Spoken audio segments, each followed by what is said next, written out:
नमस्कार दोस्तों, स्वागत है एक बार फिर आपके अपने YouTube चैनल जीवा स्टडी पर। तो अपने जो है माइनर टेस्ट 6 देख रहे थे सेकंड ग्रेड पेपर 1 का। तो आज का पहला क्वेश्चन है, हरित गृह प्रभाव ग्रीन हाउस इफेक्ट के संदर्भ में असत्य कथन बताना है आपको। सत्य नहीं है। सबसे पहला, हरित गृह गैसें प्राकृतिक रूप से पृथ्वी के लिए कंबल का कार्य करती है। तो बिल्कुल सही बात है। क्यों? क्योंकि जो हरित प्रभाव की जो गैसें होती है वो आपका जो है जो पृथ्वी के अंदर का ताप है उसको बाहर नहीं जाने देती, तो वो एक कंबल का कार्य करती है।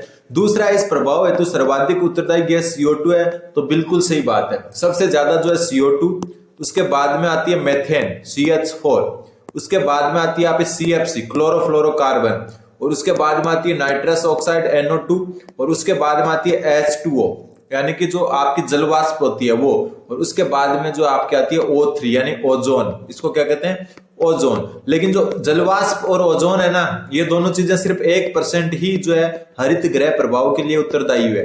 ठीक है, तो ये तो सिर्फ 1% ही उत्तरदायी है। H2O और O3, H2 को कहते हैं जलवाष्प। वैसे तो जल का सूत्र होता है, लेकिन ये जलवाष्प की बात हो रही है यहाँ पर। ठीक है, और O3 होती है आपकी ओजोन। ठीक है, फिर हाइड्रोफ्लोरोकार्बन को सुपर ग्रीन हाउस गैस कहा जाता है। तो बिल्कुल सही बात है। फिर आ रहा है, जलवाष्प तथा धूल के कण हरित गृह प्रभाव हेतु उत्तरदायी नहीं है। अभी अपन बात कर चुके हैं कि जलवाष्प और ओजोन दोनों मिलकर 1% इफेक्ट करती है, मतलब ये भी उत्तरदायी है। तो उत्तर जो है असत्य बताना था, तो असत्य हो गया ऑप्शन नंबर 4। क्यों? क्योंकि जलवाष्प है ना, वो भी जो है हरित गृह प्रभाव के लिए उत्तरदायी है। यहां नहीं लिखा हुआ, इसका मतलब ये क्या हो गया? असत्य हो गया। अगला क्वेश्चन नंबर 2। क्वेश्चन 2 बोल रहा है, विश्व पर्यावरण दिवस 2024 की थीम क्या है? विश्व पर्यावरण दिवस 2024 की थीम क्या है? कल मैंने आपको बताया था कल वाली क्लास में कि पर्यावरण दिवस कब आती है, तो जल्दी से कमेंट करके बताएं कल क्या बताया था मैंने, या आपको पता है तो जरूर बताएं पर्यावरण दिवस कब आती है। तो देखो, विश्व पर्यावरण दिवस की थीम जो है आपकी वो है ऑप्शन नंबर 1, भूमि पुनर्स्थापन, मरुस्थलीकरण और सूखे से निपटने की क्षमता। तो ऑप्शन ए जो है इसका सही उत्तर हो जाएगा। विश्व पर्यावरण दिवस 2024 की थीम है भूमि पुनर्स्थापन, मरुस्थलीकरण और सूखे से निपटने की क्षमता। अगला क्वेश्चन नंबर 28, सुपर बग किससे संबंधित है? बहुत अच्छा क्वेश्चन है। सुपर बग किससे संबंधित है? तो देखो, इसका जो उत्तर होगा आपका होगा तेल प्रदूषण नियंत्रण से। मतलब तेल प्रदूषण को हम नियंत्रित कर सकते हैं सुपर बग से। अब बात ये आती है कि जो है आपका सुपर बग होता क्या है? तो देखो, सुपर बग होता है एक प्रकार का जो है जीवाणु होता है जिसका नाम होता है स्यूडोमोनास। क्या नाम होता है? स्यूडोमोनास पुटीडा। क्या होता है? ये होता है। और ये क्या एक प्रकार का जीवाणु है। तो ध्यान रखना, जो है सुपर बग किसको कहते हैं? स्यूडोमोनास पुटीडा, जो एक प्रकार का जीवाणु होता है। और इसकी खोज जो है एक भारतीय ने की थी, उनका नाम है आनंद मोहन चक्रवर्ती। किसने? आनंद मोहन चक्रवर्ती ने की थी। तो इसका ध्यान रखना, सुपर बग जो है तेल प्रदूषण से को नियंत्रण करने के से संबंधित है। और जो सुपर बग है वो किसको कहा जाता है? वो एक जीवाणु को कहा जाता है जिसका नाम है स्यूडोमोनास पुटीडा। ठीक है, और जो है आनंद मोहन चक्रवर्ती एक भारतीय ने इसकी खोज की थी। और इन्होंने बताया कि जो है अगर अपन इससे जो है लगभग 3/4 यानी कि 75% तेल जो प्रदूषण है उसको कम कर सकते हैं। ठीक है, अगला क्वेश्चन नंबर 29। क्वेश्चन 29 बोल रहा है, निम्नलिखित में से रुचिपूर्ण गणित के प्रश्न हल करने, चित्र बनाना आदि उदाहरण हैं। ध्यान रखना, रुचिपूर्ण गणित के प्रश्न हल करना और चित्र बनाना। तो आप अपनी रुचि से सब कुछ कर रहे हो, तो मतलब अपने अंदर से अभिप्रेरणा आ रही है, तो उसको हम किससे संबंधित मानेंगे? तो आंतरिक अभिप्रेरणा से। आंतरिक अभिप्रेरणा क्या होती है? जो आपके अंदर से आती है, यानी खुद से, स्वयं से। किससे? स्वयं से। और बाह्य अभिप्रेरणा क्या होती है? जो बाह्य यानी कि बाह्य मतलब आपको बाहर से कोई आपको ये कुछ करने को बोले या मोटिवेट करे या अभिप्रेरित करे। जैसे मैं आपको बता दूं कि पहले प्राइज पर आपको ये इनाम मिलने वाला है, आपको ये चित्र बनाना है या फिर ये प्रश्न हल करना है, तो होती है बाह्य अभिप्रेरणा। लेकिन अगर आप रुचिपूर्ण यानी कि खुद के मन से करते हो ना, वो सारी की सारी आपकी आंतरिक अभिप्रेरणा में आती है। अगला क्वेश्चन नंबर 30। क्वेश्चन 30 बोल रहा है, निम्न में से कौन सा आंतरिक अभिप्रेरणा का उदाहरण नहीं है? निम्न में से कौन सा आंतरिक अभिप्रेरणा का उदाहरण नहीं है? तो मैंने आपको बता दिया, आंतरिक अभिप्रेरणा अंदर से आती है। तो अंदर से जो है कौन सी आती है? दुश्चिंता। अभिप्रेरणा का मतलब जो है आपको मोटिवेट करे, इसका मतलब ये नहीं कि हमेशा ही पॉजिटिव होगी, नकारात्मक भी हो सकती है। तो दुश्चिंता आपकी आंतरिक है। क्यों? दुश्चिंता जो है एक प्रकार से ज्यादा सोच विचार करते हैं उसको कहते हैं, तो ये आपके अंदर से आती है, ठीक है। फिर उपलब्धि की आवश्यकता, तो ये भी आंतरिक है, मतलब आपको सेकंड ग्रेड की जॉब लेनी है, ये आपके आंतरिक है, ये एक आपकी उपलब्धि है और ये आपके अंदर से आ रही है कि यार मुझे तो लेनी ही है, ठीक है। फिर बात आती है आकांक्षा स्तर, तो आकांक्षा स्तर भी है, ये भी आंतरिक है, ठीक है, ये भी क्या है? आंतरिक। आकांक्षा यानी आपकी इच्छाएं, तो ये भी आंतरिक है। प्रशंसा ये आंतरिक नहीं है। क्यों ये आंतरिक नहीं है? ध्यान रखना, ऑप्शन 4 इसका सही हो जाएगा, ये बाह्य है। कोई बाहर का व्यक्ति होता है वही आपकी प्रशंसा करता है, तो ये आपकी जो है बाह्य जो है अभिप्रेरणा है, क्या? प्रशंसा। दुश्चिंता, उपलब्धि की आवश्यकता, आकांक्षाओं का स्तर, ये सारी की सारी क्या है? आंतरिक। तो ऑप्शन 4 इसका सही उत्तर हो जाएगा। अगला क्वेश्चन, क्वेश्चन नंबर 31। क्वेश्चन 31 बोल रहा है कि रोहन अपने निष्पादन में श्रेष्ठता को प्राप्त करना चाहता है। किसमें? निष्पादन में। तब उसमें कौन सा अभिप्रेरणात्मक बल कार्य करता है? देखो कुछ चीजें आपको इंग्लिश में भी ध्यान रखनी है। जैसे 31वां क्वेश्चन है, इसको देख लेते हैं एक बार। देखो यहाँ पर क्या बोल रहा है? रोहन वॉन्ट्स टू अचीव, यहाँ पर नाम क्या रहा है? अचीव। और अचीव से ऑप्शन को देखो, ऑप्शन 4 हो रहा है अचीवमेंट जो है मोटिवेशन। मतलब हिंदी कई बार कुछ ज्यादा जटिल हो जाती है। जैसे निष्पादन का मतलब क्या हो गया? आपका एक प्रकार से उपलब्धि हो गया, अचीव क्या किया आपने, वही हो गया। तो उपलब्धि के लिए आपका उपलब्धि है, अभिप्रेरणा जो है वो जो है एक बल का कार्य करता है, क्योंकि उपलब्धि और निष्पादन एक ही चीज होते हैं। इंग्लिश में दोनों के लिए एक ही शब्द का प्रयोग किया गया है। तो रोहन अपने निष्पादन में श्रेष्ठता प्राप्त करना चाहता है, तब उसमें कौन सा अभिप्रेरणात्मक बल कार्य करता है? तो उपलब्धि अभिप्रेरणा बल कार्य करता है। अगला क्वेश्चन, क्वेश्चन नंबर 32।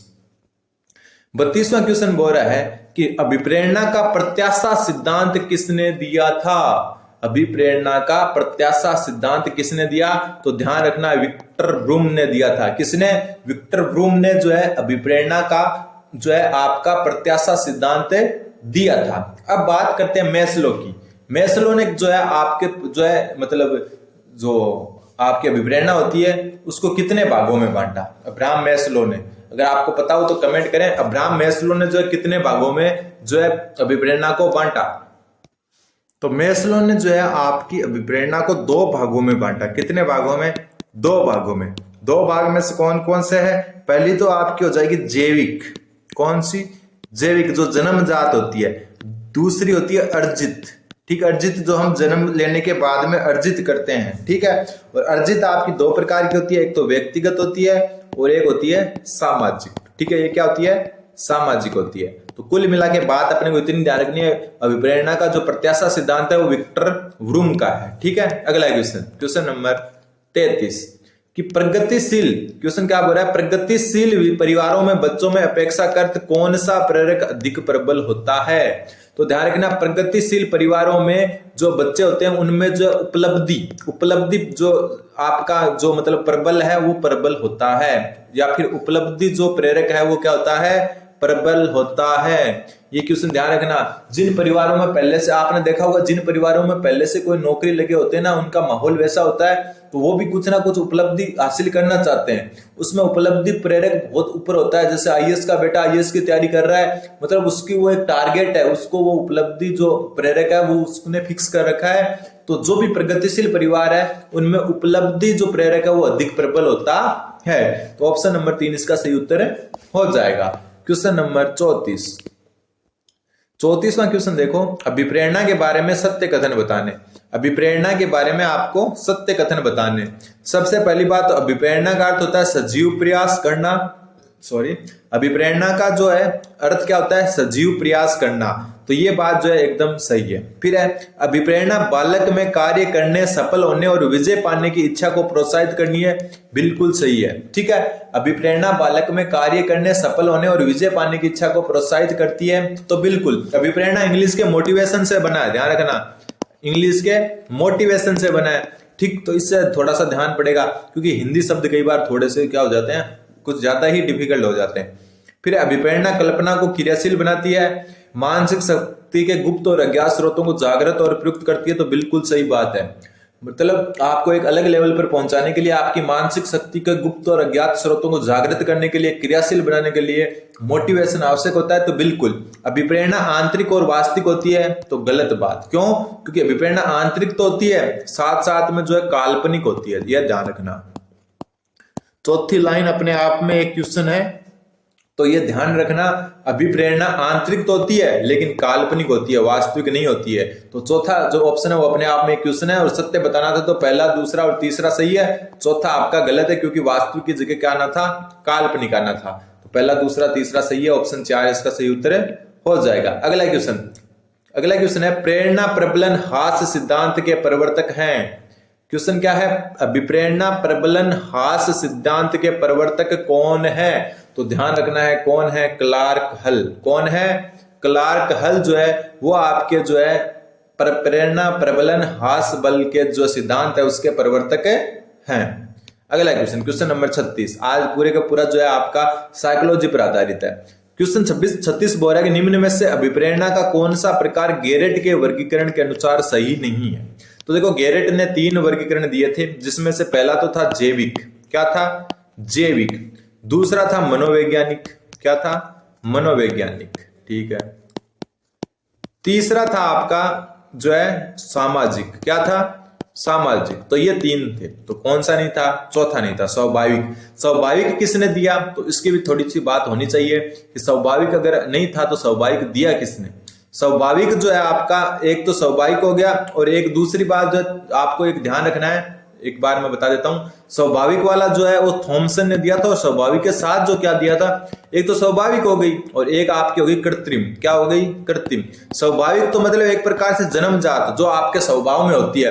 कृत्रिम मतलब एक प्रकार से अर्जित की हो आपने, जैसे ऊपर अपन मैस्लो वाला पढ़ के आए थे ना, जैविक और अर्जित। उसी हिसाब से थॉमसन ने जो वर्गीकरण दिया उसमें स्वाभाविक और कृत्रिम बताया, और जो गेरेट है उसने जैविक, मनोवैज्ञानिक और सामाजिक 3 प्रकार बताए अभिप्रेरणा के। तो जो नहीं पूछा तो ऑप्शन 4 इसका सही उत्तर हो जाएगा। अगला क्वेश्चन नंबर 37वां बोल रहा है, अभिक्षमता के लिए निम्न में से कौन सा कथन सत्य नहीं है। तो अभिक्षमता क्या होती है? अभिक्षमता होती है क्षमताओं का मापन। क्षमताओं का मापन, अपनी जो क्षमताएं होती है उनका मापन ही अभिक्षमता होती है। तो सबसे पहली बात, तो इसका मापन संभव है, तो बिल्कुल ऊपर बात कर चुके अपन की क्षमताओं का क्या होता है? मापन होता है। ठीक है। फिर बात करते हैं क्या ये बुद्धि से संबंधित होती है? तो बिल्कुल होती है। ये क्या होती है? बुद्धि से संबंधित होती है। तीसरा, ये मूर्त होती है, तो ये गलत हो गया। क्यों? क्योंकि ये क्या होती है? अमूर्त होती है। ध्यान रखना, ये क्या होती है? अमूर्त। और ये एक जन्मजात गुण है, तो बिल्कुल सही है। तो आपको मेन ये नहीं है कि मैंने क्वेश्चन करवा दिया, आपने देख लिया।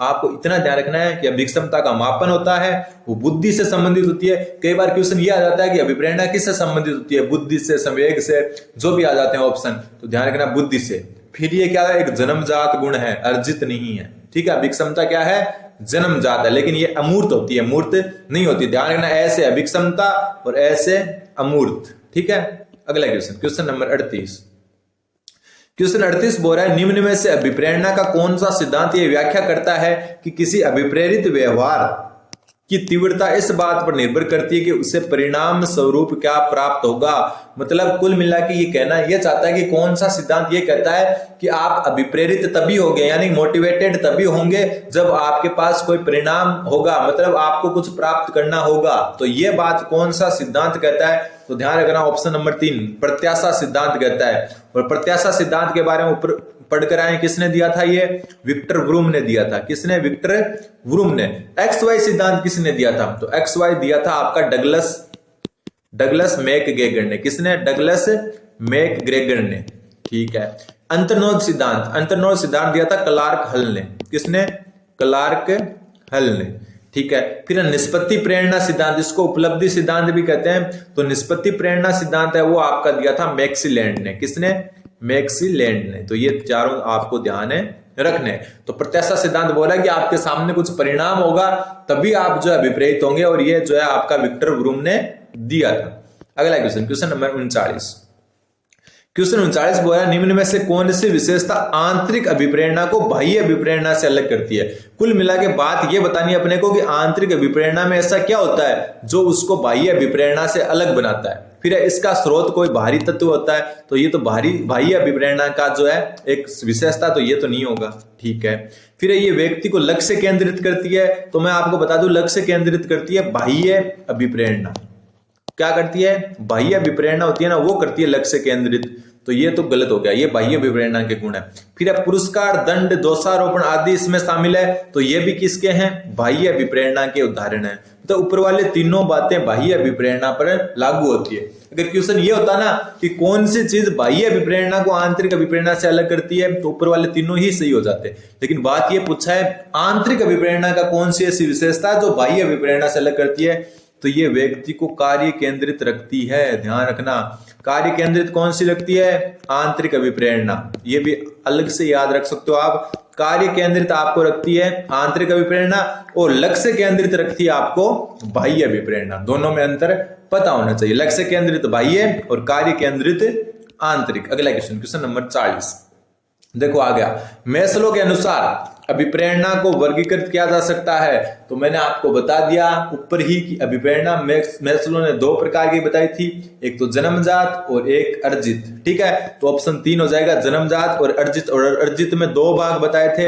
एक तो व्यक्तिगत और एक सामाजिक। ये बात ऊपर कर चुके अपन, तो एक व्यक्तिगत और एक सामाजिक, बाकी अर्जित और जन्मजात दो इसने बताई थी। अगला क्वेश्चन, क्वेश्चन नंबर 41 क्वेश्चन बोल रहा है आंतरिक अभिप्रेरणा व्यक्ति के भीतर से उत्पन्न वह दबाव है जो उसे एक निश्चित दिशा में व्यवहार करने के लिए प्रेरित करता है। उपयुक्त परिभाषा किसने दी? तो मैं आपको बता चुका, जो परिभाषा है ना, यहाँ से लगभग ये मान के चलो सारे टॉपिक में मिला के 2 क्वेश्चन या ज्यादा से ज्यादा 3 क्वेश्चन आ सकते हैं, तो थोड़ा सा आंखों से निकला हो तो अच्छी बात है। सबसे पहली बात ये किसने कही? आंतरिक अभिप्रेरणा व्यक्ति के भीतर से उत्पन्न वह दबाव है जो उसे एक निश्चित दिशा में व्यवहार करने के लिए प्रेरित करते हैं, तो ये बात जो है आपकी किसने कही? तो ध्यान रखना, स्वार्ज ने कही। किसने?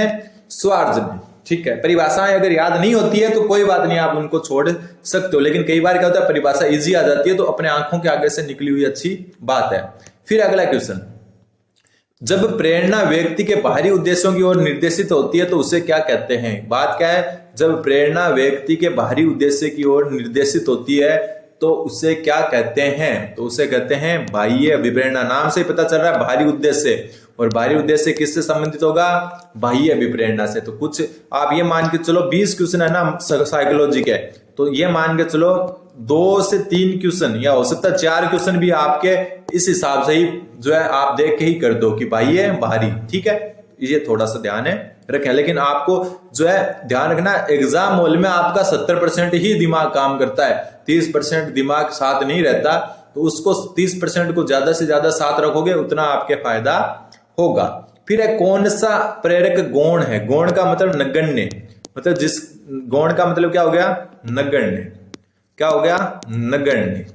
मतलब वैसा कौन सा प्रेरक है? प्रेरक जो आपको कार्य करने के लिए प्रेरित करे, जिसका कोई योगदान इतना ज्यादा नहीं होता। उत्सुकता नगण्य नहीं है, शारीरिक संपर्क भी नगण्य नहीं है, प्यास भी नगण्य नहीं है, धन की इच्छा क्या है? नगण्य। कोई भी कार्य आप धन की इच्छा से शुरू नहीं करते। अब आप सोचोगे करते हैं, लेकिन अगर आप नौकरी भी लग रहे हो ना, उसमें आप 1% भी नहीं सोच रहे कि आपकी सैलरी कितनी होगी। ठीक है, 1% भी नहीं सोच रहे, बस आपको एक किसी की रुचि है, किसी की मजबूरी है, और किसी की जो है एक शौक है, और किसी को जो है आप समाज में, अपना समाज ही ऐसा हो गया कि अपनी नौकरी लग जाते हैं तो एक अलग ही समझते हैं अपने को, तो वो एक चीज है। धन की इच्छा जो होती है वो नगण्य होती है, यानी गौण प्रेरक होती है। क्या होती है?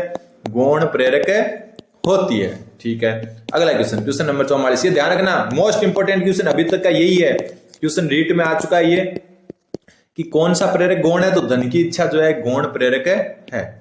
फिर असुमेलित युग्म बताना है। देखो असुमेलित कैसे बताना है आपको मैं थोड़ा सा बता देता हूं। ये जो है आपका मैकडूगल ने एक सिद्धांत दिया था। किसने? मैकडूगल ने, जिसमें 14 मूल प्रवृत्तियां बताई थी। ठीक है, क्या बताई थी? 14 मूल प्रवृत्तियां, और उनके 14 साथ में संवेग बताए थे। ये आपको 14 के 14 याद होने चाहिए। ठीक है, अब जो है यहाँ पर एक तरफ संवेग दिए हुए हैं और दूसरी तरफ दी हुई है मूल प्रवृत्ति। तो देखो भय जो संवेग है उसकी मूल प्रवृत्ति पलायन है, तो बिल्कुल सही बात है। भय से क्या हो जाता है? पलायन हो जाता है। आमोद, आमोद की जो है मूल प्रवृत्ति कौन सी होगी? तो ध्यान रखना, आमोद जो है ना उसकी मूल प्रवृत्ति जो यहाँ पर दी हुई है वो नहीं होगी, यहाँ होगी हास। क्या होगी? हास। ठीक है। फिर है क्रोध की युवत्सा, तो सही है, ठीक है। फिर है अधिकार की संग्रहण, तो सही है। तो ऑप्शन जो है आपको असुमेलित पूछा था, तो असुमेलित हो जाएगा ऑप्शन नंबर 2, क्योंकि आमोद की होती है हास। ऐसे और भी हैं आपके, जो आत्माभिमान की गौरव होती है, तो जिज्ञासा उत्सुकता, जो भी है सारी की सारी आपको याद होनी चाहिए। चौगदा की चौगदा जो मूल प्रवृत्तियां उनको रट लेना, ठीक है। तो आमोद की क्या होती है, हास होती है। तो ऑप्शन 2 इसका सही उत्तर हो गया।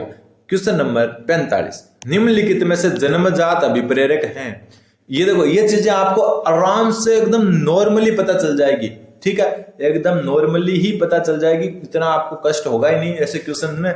जन्मजात का एक बात ध्यान रखना, जन्मजात जो होती है ना, वो आपकी जो है स्वाभाविक होती है। क्या होती है, स्वाभाविक होती है, अर्जित नहीं होती है। क्या नहीं होती है, अर्जित नहीं होती है। तो देखो, भूख आपकी जन्मजात होती है, प्यास भी जन्मजात होती है, और निद्रा यानी नींद भी जन्मजात होती है। तो 1 2 4 सही है। आकांक्षा ये बाह्य अभिप्रेरणा, और बाह्य अभिप्रेरणा जो है ना, बाह्य अभिप्रेरणा हमेशा जो है अर्जित होती है, लगभग क्या होती है, अर्जित। और जो आंतरिक अभिप्रेरणा होती है ना, आंतरिक, वो हमेशा जन्मजात होती है। क्या होती है, जन्मजात। और आकांक्षा के बारे में अपन ऊपर बात करके भी आ चुके, तो ये जो है स्वाभाविक नहीं, जो है अर्जित है आपकी, या फिर बाह्य है। आकांक्षा क्या है, अर्जित या बाह्य है। और जो निद्रा भूख प्यास है, ये आपकी आंतरिक, या कह सकते हो जन्मजात है। अगला क्वेश्चन, क्वेश्चन नंबर 46। क्वेश्चन 46 बोल रहा है, बुद्धि के त्रितंत्रीय यानी ट्राइआर्किक सिद्धांत के अनुसार बुद्धि विश्लेषण सर्जनशील और व्यवहारिक रूप के अंतर्गत आती है। बुद्धि के सिद्धांत का विकास किसने किया? कुल मिला के बुद्धि के त्रितंत्रीय सिद्धांत के प्रतिपादक कौन थे? तो ध्यान रखना, रॉबर्ट जे स्टर्नबर्ग। कौन थे? रॉबर्ट जे स्टर्नबर्ग। अब आपको जो ध्यान रखना है गार्डनर का, गार्डनर जो है, इन्होंने कौन सा जो है आपका दिया था? गार्डनर ने दिया था बहुबुद्धि सिद्धांत। कौन सा सिद्धांत? बहुबुद्धि सिद्धांत, ठीक है। थ्रस्टन ने आपका जो दिया था समूह कारक सिद्धांत। कौन सा? समूह कारक सिद्धांत, ठीक है। फिर थॉर्नडाइक ने जो है आपका दिया था बहुबुद्धि सिद्धांत। कौन सा सिद्धांत है? बहुबुद्धि सिद्धांत। और यहां पर स्टर्नबर्ग ने क्या दे दिया? त्रितंत्रीय सिद्धांत। तो ध्यान रखना, गार्डनर ने आपका दिया था बहुबुद्धि, ठीक है। थ्रस्टन ने दिया था समूह कारक, बहुबुद्धि 2 बार बता दिया, गलती हो गई, बहुबुद्धि नहीं दिया था, बहुकारक दिया था। इसने जो है बहुकारक सिद्धांत दिया था। कौन सा दिया था? बहुकारक सिद्धांत। गलती से मैंने दोनों जगह बहुबुद्धि शब्द का यूज ले लिया। थॉर्नडाइक के सिद्धांत का नाम था बहुकारक, गार्डनर का था बहुबुद्धि, और थ्रस्टन का था समूह कारक, ठीक है। और त्रितंत्रीय किसका था? स्टर्नबर्ग का। और एक जो त्रिस्तरीय भी था, क्या था? त्रिस्तरीय। तो त्रिस्तरीय था आपका जेबी कैरोल का। किसका? जेबी कैरोल का। तो ये थोड़ा सा यहां ध्यान रखना, बहुकारक दिया था थॉर्नडाइक ने, बहुबुद्धि सिद्धांत गार्डनर का है। अगला क्वेश्चन इसका हो गया ना अपने स्टर्नबर्ग। क्वेश्चन नंबर 47 का क्वेश्चन बोल रहा है, बालकों के आत्म प्रत्यय के विकास के लिए निम्नलिखित में से कौन सा तरीका उपयुक्त नहीं है? तो उसमें देखो, उपयुक्त नहीं में आएगा ऑप्शन नंबर 1, समस्याओं से बचने के लिए सलाह देना। आपको जो है आत्म प्रत्यय के लिए कभी भी सलाह देनी ही नहीं है, ध्यान रखना। आत्म प्रत्यय सिद्धांत के लिए कभी सलाह नहीं देनी है। बालकों को निर्णय लेने के लिए स्वतंत्रता देनी है, बिल्कुल सही है। सलाह और स्वतंत्रता एक दूसरे के अपोजिट होते हैं। सलाह देते हो तो एक प्रकार से आप उसको बाधित कर रहे हो कि आप ऐसा कर लो, तो सलाह शब्द का जो है आत्म प्रत्यय में कहीं जिक्र ही नहीं होना चाहिए। और बालकों को निर्णय लेने में स्वतंत्रता, बिल्कुल। व्यवहार के लिए स्पष्ट, संदर्भिक और पथ स्थापित करना, बिल्कुल। बिना शर्त के स्वीकार्यता और प्रेम को संप्रेषित करना, बिल्कुल। मतलब बिना किसी कंडीशन के सलाह भी नहीं देनी और किसी भी कंडीशन का भी उपयोग नहीं करना। तो नहीं पूछा उपयुक्त, तो ऑप्शन नंबर 1 इसका सही उत्तर हो जाएगा। अगला क्वेश्चन नंबर 48वां क्वेश्चन बोल रहा है, निम्नलिखित में से, क्वेश्चन देखो, कौन सी विशेषता एक सांवेगिक बुद्धि के व्यक्ति की नहीं है? कौन सी विशेषता एक सांवेगिक बुद्धि के व्यक्ति की नहीं है? तो देखो, संवेगों को सही प्रकार से प्रत्यक्षीकरण करने और अभिव्यक्त करने की योग्यता, बिल्कुल सांवेगिक बुद्धि में ही आता है। फिर है बुद्धि के अनुसार विभेदीकरण की योग्यता, तो ये गलत है, ठीक है। बुद्धि के अनुसार विभेदीकरण की योग्यता जो है सांवेगिक बुद्धि के व्यक्ति की विशेषता नहीं है। फिर अपने और दूसरों के संवेगों को समझना, बिल्कुल सही है। दूसरों के संवेगों और भावनाओं के उपयुक्त तरीके से विभेदीकरण करना, तो बिल्कुल सही है। तो गलत कौन सा है कि बुद्धि के अनुसार विभेदीकरण की योग्यता। तो बुद्धि के अनुसार विभेदीकरण कहीं भी सामयिक बुद्धि में नहीं आता। बुद्धि के अनुसार विभेदीकरण आपका जो है प्रतिभाशाली बालक, प्रतिभाशाली, ठीक है, और आप कह सकते हो कमजोर बालक, या जो बालकों के स्तर जानने में हो सकता है। सामयिक बुद्धि के व्यक्ति से इसका कोई लेना देना नहीं है। तो ऑप्शन 2 इसका सही उत्तर हो जाएगा। अगला क्वेश्चन, क्वेश्चन नंबर 49। क्वेश्चन 49 बोल रहा है आपका कि निम्नलिखित में से कौन सी अभिवर्ती की विशेषता के संदर्भ में सही नहीं है। इंपॉर्टेंट लिख लेना, नोट कर लेना। अभिवर्ती जन्मजात होती है तो गलत बात है। अभिवर्ती जो है आपकी अर्जित होती है, और यही चीज आपको ध्यान रखनी है कि कौन सी चीज जन्मजात होती है, कौन सी अर्जित। तो अभिवर्ती जन्मजात नहीं होती, अर्जित होती है, तो पहला ही गलत हो गया और यही बताना था। फिर देखो अभिवर्ती स्थायी नहीं होती है, परिवर्तनीय होती है, तो सही बात है। अभिवर्ती हमारे व्यवहारों और क्रियाकलापों से प्रभावित करती है अभिवर्ती, तो बिल्कुल करती है। अभिवर्ती हमेशा किसी वस्तु, परिस्थिति, व्यक्ति आदि के प्रति प्रदर्शित होती है, तो बिल्कुल सही है। तो कुल मिला के जो है पहला ऑप्शन गलत है, और गलत ही बताना था, क्योंकि अभिवर्ती जन्मजात नहीं होती, वो क्या होती है, अर्जित होती है। आज का लास्ट क्वेश्चन बोल रहा है एक विचार अथवा अवधारणा के निर्माण में उपयुक्त वैचारिक प्रक्रिया जो नई, मौलिक तथा उपयोगी है। तो मौलिक और उपयोगी कौन सी होती है, ध्यान रखना। एक विचार अथवा अवधारणा के निर्माण में उपयुक्त वैचारिक प्रक्रिया जो नई, मौलिक और उपयोगी होती है। तो मौलिक एक ही चीज होती है, वो होती है सृजनात्मकता। ठीक है, तो बाकी अगले जितने भी क्वेश्चन है वो अपने टॉपिक सृजनात्मकता से संबंधित है, जो हम अगली क्लास में करेंगे। तब तक आप चैनल जीवा स्टडी को सब्सक्राइब कर दें। धन्यवाद, बन रहे जीवा स्टडी के साथ।